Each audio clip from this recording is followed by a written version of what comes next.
Mike, what's your initial blush here on these numbers?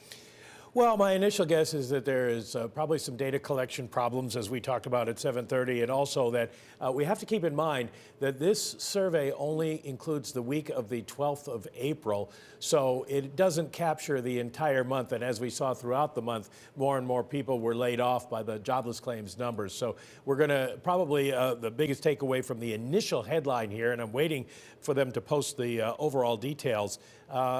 The initial takeaway is that we're going to see a very bad May payrolls report as well.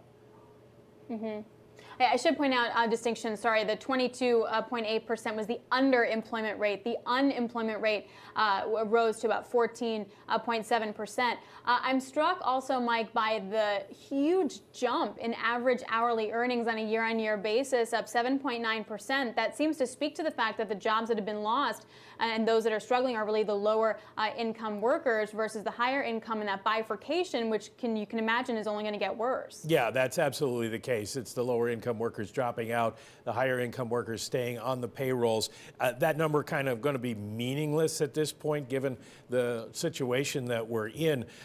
The thing that also is striking, I think, is the total revisions. Another 214,000 jobs were lost in the month of March and the month of February, which takes that total down to this at this point to 842,000. It had been 701,000.